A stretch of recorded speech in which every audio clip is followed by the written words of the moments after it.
This week, it was publicized that if you are looking for corruption in Parliament, then only turn to the Senate, or, as it was put, Canada's dirty little secret, the anachronism imposed by Britain. And critics say, despite scandals, nothing will change and no one will be held accountable. It's a crisis for the Senate. There you have more than 100 senators. 2 or 3 have gotten into pretty deep trouble, and unfortunately it reflects badly on all the others. I don't think that's right at all. No, Canada's mostly independent. They think their own way, but Harper seems to be like he thinks he's the king of Canada, you know, because he wants to be in again. He can't, you know. It's time to get him out because too much corruption and too much things going on, you know, and it's all, you know, it's all under the table until they start pulling it out. Ray Novak, Harper's principal secretary, will now take over as chief of staff. Meanwhile, the investigation and speculation of what more is being hidden continues. Ashante Hathaway, Press TV, Montreal. Man, I am so glad that he cheesed off the CBC. Oh, yes, they're really going after the both barrels. I mean, yeah. I mean, talking about biting the hand that actually feeds you. He didn't understand that the media works for the people and the government works for the people, too. We must say, we've been kind of critical of the CBC lately. And all of a sudden they come out both barrels blazing. I'm thinking maybe we should support their budgets and their attitudes. What do you think? Yeah? Well, yeah. I mean, like, it's just like Harper doesn't understand that silence only makes it worse. Yes. Okay, make sure you owe up. And remember, if you're caught with your hand in the cookie jar, it's best to say, yes, I was caught with my hand in a cookie jar, than to... But no, he screws off to South America. Yes, indeed. It was important to go to South America. A Canadian mining company, we've got a story coming up in a little bit, about a Canadian mining company that's under fire in Central America right now. Yes. And that they are going to get they got their collective butts handed to them. Yeah, but, you know, it's only a fine again. But anyway. At any rate, we're not going to talk about corporate stuff. We do have a major special loaded on YouTube right now. GMOs, about Monsanto, and the fact that we had a major march in Kelowna. Thanks to everybody for coming out to that one, because that was so awesome. Oh, I'm loving it. That was really cool. People are waking up everywhere, man. Yep. I mean, it's awesome. We're talking about what's wrong, and the major on the hill. The fool's on the hill. Anybody who knows that quote. You know, right, Mike Duffy's in major trouble. What happened was the Harper Conservatives erased a bunch of stuff. And the chief of staff tried to cover it up with a $90,000 check. That came out of his own pocket. Nice. Do you have 90 grand? No, I don't even have $90. I know. And Harper quickly left town, ducking the press. Yeah. Unfortunately, he had to come back. And? Well, let's say the opposition had a few questions for Mr. Harper. Okay, let's run it. They were primed and ready to attack Prime Minister Stephen Harper over the Senate expenses scandal. There we go with the Conservative playbook. Plan A, hide out in South America. Plan B, blame the opposition. Why don't they try Plan C, start telling Canadians the truth? Problem is, Harper wasn't in his seat in the House of Commons. Instead, he was in his office, across the street from Parliament Hill. Tell his peekaboo Prime Minister to stop hiding from Canadians. He needs to start showing some accountability. James Moore was the designated hitter for the PM today, and his defense was to go on the offensive, attacking the NDP and one of its MPs who admitted last week he hasn't paid a $58,000 tax bill. But that didn't stop the attacks from coming, the Liberals joining the fray. The Liberals are moving a motion today in Ethics Committee to study the scandal facing the PMO. But once again, the Conservatives had their ammunition ready, attacking Trudeau for defending the Senate because it gives Quebec more power. All Canadians should be served by national institutions, and the Liberal leaders should stop dividing Canadians again and again over these matters. And today, the Liberals tried another tactic to get some answers.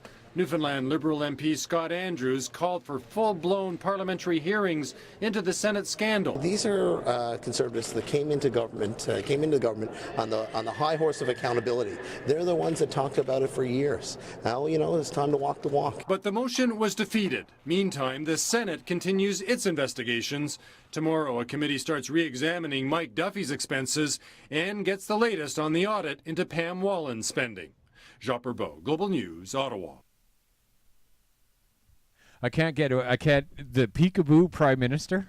Oh, you gotta love that phraseology.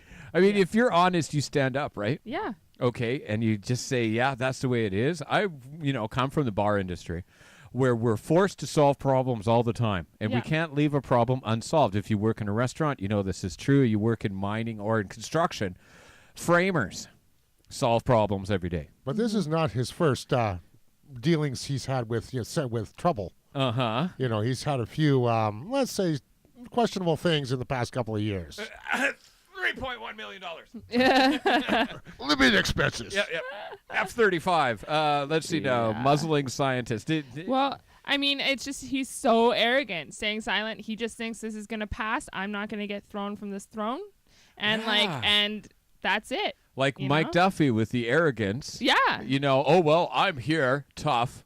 Yeah. And that's their attitude. Remember when they got elected with 26% of the population voting? They said, well, that's the way it is. Yes, we have the mandate of Canadians. Yeah, big. Yeah. Get my pitchfork out for that. There we go. Oh, no, I need a front-end loader now. The Conservatives are speaking. Let's take a look, yes? Yeah, here's the latest from the Senator saga. He wanted a chance to plead his case publicly, but today, Senator Mike Duffy was hiding out at home. When a Global News producer asked to speak with the senator, she was told by Duffy's wife they were calling the cops. Hi. Duffy's reticence comes after a Senate committee was told last night that Duffy made 49 suspect per diem claims, prompting the committee to vote unanimously to call in the Mounties. All in favor? Agreed? Any opposed? Unanimous. In the House of Commons, NDP leader Tom Mulcair continued his interrogation of the Prime Minister, asking whether he'll cooperate with the RCMP investigation. Has the RCMP contacted the Prime Minister's office to obtain that email or all other documents that they have in relation to this matter? To my knowledge, we've had no such contact. That, of course, Mr. Speaker, would be very different, I understand, than the leader of the NDP, who after 17 years of apparently knowing about the activities of the Mayor of Laval, who is now charged with various offences, did not reveal that information to the public and the police until very recently. The Senate still has one more case in its docket. Auditors are still reviewing Senator Pam Wallen's expenses. She's already paid back some money. There are reports as much as $40,000. And today, the Prime Minister made it clear, if she broke the rules, she shouldn't expect any mercy. If she has in any way acted improperly, she will be subject to the appropriate authorities and consequences for those actions. With his one-time political allies turning their back on him and calling in the cops, Mike Duffy stayed out of the public spotlight today, relying on the police to protect him from reporters' questions. Jean Perbeau, Global News, Ottawa. And Mike Duffy used to be one of the reporters. I know, he used to work for CTV. So did Pamela Wallen. So I don't get it. How does Mike Duffy, Pamela Wallen, all they were news anchors? Yeah. They were provided with scripts. The light went on. They but talked. They were it went pretty on. much conservative cheerleaders too, weren't they? Yeah, they're total cheerleaders for the government. I mean, is it that big of a transition? Provided with scripts. Yeah. It is a show, after all. Wait a second. You know what? That's a really good analogy. Yes, he moved from major media into the Senate, kind of a natural move. Just rubber stamp stuff the government says as fact. Little bump in pay, though. Yeah, little. Actually, they were doing pretty good. Yeah. Okay, Pamela Wallen was not suffering. Look at the suit. Yeah. Anybody who dresses like a drug dealer walking into the Senate, right? Shiny? It was. She's pimping. Yeah. I mean, she is so pimping in those styling suits, right? It was like Bev Oda with her, pearl necklace thing. Yeah. The $60,000, insult to Canadians. Yeah, but the thing, what's the consequence of this going to be? They're going to leave the caucus but stay in the Senate and still receive their pensions? Gee whiz. Darn. It's almost like there's no morality or accountability at all. Well, we are talking about the Harper government, aren't we? No, it's Canada. Okay. Where do you want to run? Yes? Well, they're so good at finances. Yes. Okay. Enjoying it. Here we go. Mr. Speaker, the President of the Treasury Board has said that losing track of $3.1 billion in taxpayers' money is just an internal matter. The Prime Minister has said it's a categorization error. So the question is the money just in the wrong filing cabinet? Is it hidden in the minister's gazebo? Is the money in the banana stand? Mr. Speaker, this program has become such a mess that accounting to the Auditor General, the Treasury Board has simply stopped tracking public safety spending altogether and won't even have a new system in place until 2014. Is this how the Prime Minister deals with losing over $3 billion of taxpayers' money? Just stop accounting for it altogether? The Right Honourable Prime Minister.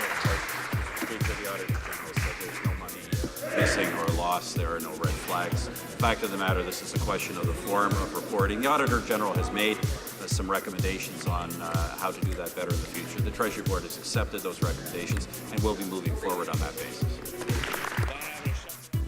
It is such a busy day today because the Conservatives are screwing up, gaining speed, and making our jobs robocalls. We now know that in the last federal election, hundreds of thousands of calls came out of Edmonton to Liberal and NDP voters in 18 different ridings, claiming they were calling from Elections Canada, lying, sending people to voting booths that didn't exist. The scandal involving misleading phone calls during the last federal election is widening. This is big money and technology targeting people who want to vote and trying to physically stop them. We can't have this. Something happened to the benefit of Conservative campaigns.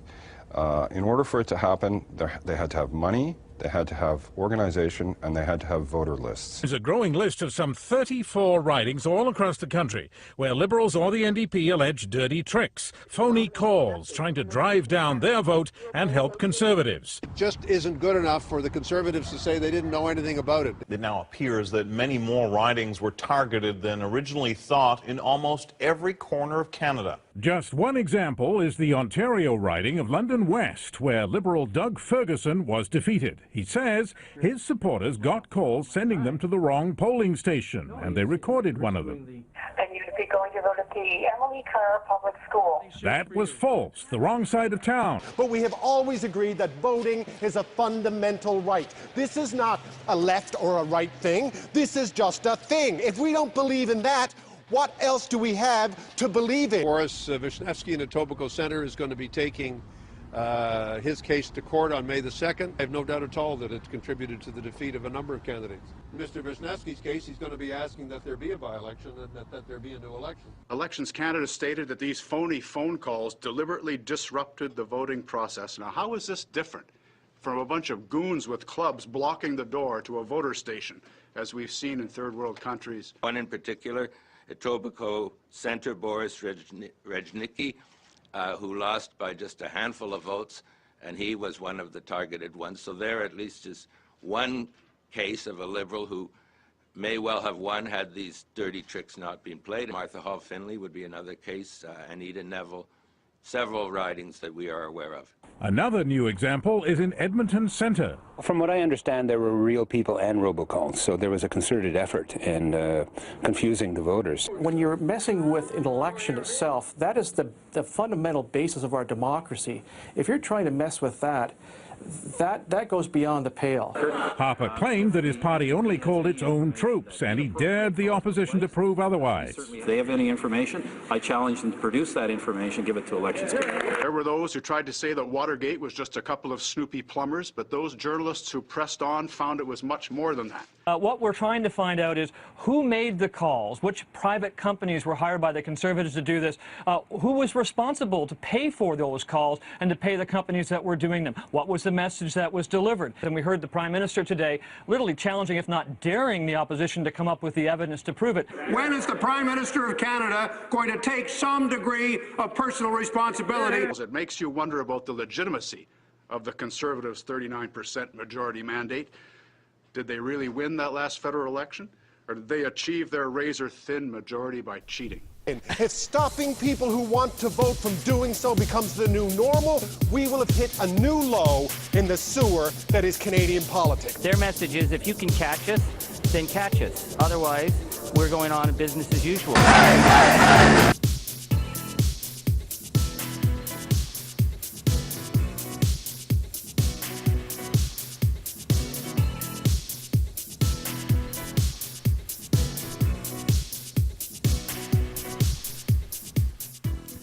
is such a busy